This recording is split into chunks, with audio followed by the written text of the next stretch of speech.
Welcome to Sexy Nerdy Stuff, the series where we explore the sexy side of science, history, pop culture, and everything weird. Today we're talking about the secret history of Wonder Woman. This is a tale of feminist propaganda, lesbian islands, and a whole lot of kinky BDSM. Our story begins in the late 1940s. Back then, comics were regarded as dumb, disposable entertainment for kids that moms were only too happy to throw in the trash. But there was one man who saw comics differently, and his name was William Moulton Marston. Marston wrote about his belief that comics were an emerging literary medium with a huge potential for shaping America's youth. And Marston was not just your average comics fan. He was a PhD psychologist with 3 degrees from Harvard, and his accomplishments included dozens of screenplays, a novel, and the creation of the very first lie detector. The folks over at DC saw a chance to bring some much-needed legitimacy to comic books, so they offered William Marston the chance to write his very own. Even mothers respect the work of those Ivy League eggheads. This'll get them off our backs and make comics respectable. Yeah, about that. There were some things about William Marston that America's mothers in the 1940s probably wouldn't be so happy about. You see, Marston lived in a polyamorous relationship with his wife, Elizabeth Holloway, and his student-turned-to-live-in girlfriend, Olive Byrne. Both women were impressive figures themselves. Elizabeth Holloway was one of the few women in the country with a master's degree, and she contributed to much of her husband's research. Olive Byrne was also college-educated and started out as Marston's research assistant. Spending so much time with these brilliant, educated women definitely shaped Marston's worldly outlook, because he had some progressive and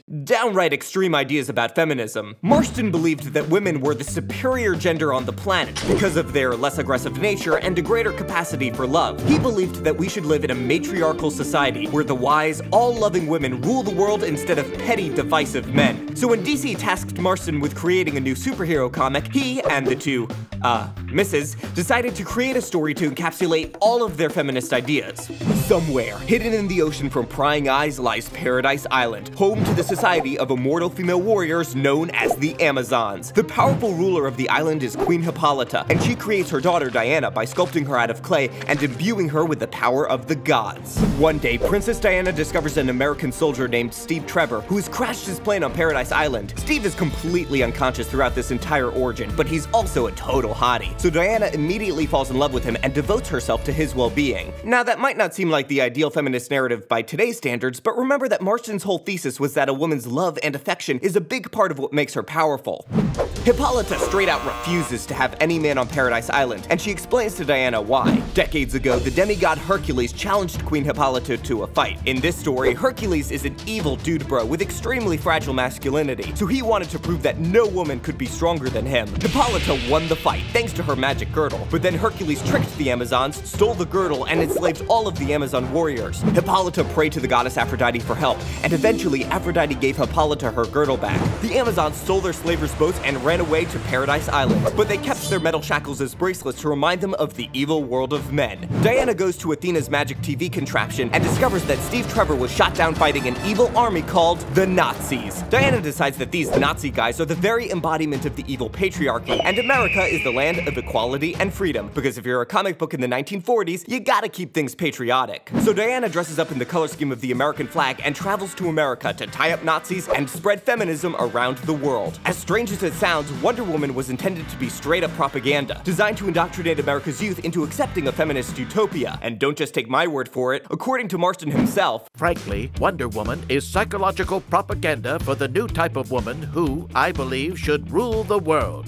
And it only gets weirder from here, because in addition to all the radical feminism, there were 2 big themes that dominated William and Wonder Woman's lives: BDSM and lesbians. Oh boy, where to begin? So, remember how I mentioned that Olive Byrne was William's research assistant? Well, the thing they were researching was female bonding through sorority hazing rituals. They attended an event called a baby party where new pledges dressed like babies got tied up, poked with sticks, and wrestled into submission by other girls. I'd just like to point out that Marston got paid to do this. Marston concluded that these homoerotic rituals were critical for healthy female bonding, and they inspired many comic book panels of girl-on-girl wrestling. Even Wonder Woman's early catchphrase, "Suffering Sappho," was a reference to lesbians. Sappho was a female poet in ancient Greece, best known for writing poems in which women professed their affection for other women on the island of Lesbos. The name Lesbos became the basis for the term lesbian. And then there's all the bondage. Now, there's been a lot of speculation about the bedroom preferences of the Marston trio. I'm not gonna get into that. I'm just gonna let William Marston speak for himself. The only hope for peace is to teach people who are full of pep and unbound force to enjoy being bound. Only when the control of self by others is more pleasant than the unbound assertion of self in human relationships can we hope for a stable, peaceful human society. That's right, old William believed that bondage was a key to world peace, and as a result, Wonder Woman comics were filled with lots and lots and lots of bondage. Wonder Woman's primary weapon was her lasso of truth, so much of her power came from bondage, and her only weakness was, you guessed it, bondage. If Wonder Woman's hands were tied behind her back, she would instantly lose all her Amazonian strength, and so Wonder Woman got tied up a lot.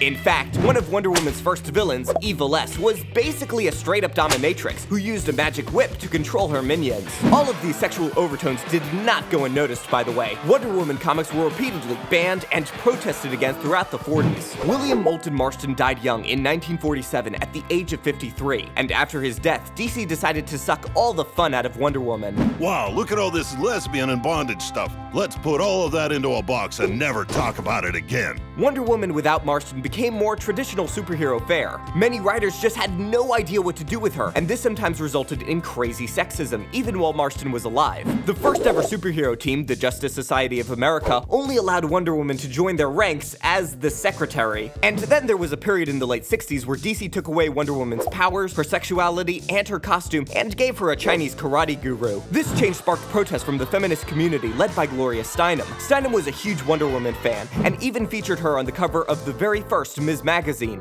DC wisely decided to back down, so Wonder Woman's Chinese guru got killed and she got her powers back. Although Wonder Woman has never gotten the same attention as some of her male counterparts, she's had a lot of excellent stories since then. Many of her stories expand on the Greek mythology that her origin is tied to, so she fights a lot of gods. In one recent incarnation of the character, she took the place of Ares on Mount Olympus as the god of war. Wonder Woman has even returned to some of her bondage roots in the 2016 graphic novel Wonder Woman Earth 1, written by acclaimed comic writer Grant Morrison, who is possibly a madman from another dimension. Even if you leave behind the sexual trappings of her creation, the spirit of the character created by William Marston, Elizabeth Holloway, and Olive Byrne endures. Wonder Woman approaches others with love and integrity, confronts problems with patience and understanding, and if that fails, she is strong and fierce enough to get any task done. Wonder Woman wasn't only meant to be a champion for women, she was created to be an inspiration for everyone. Alright, Evil S, it's time to show me what a bad boy I've been.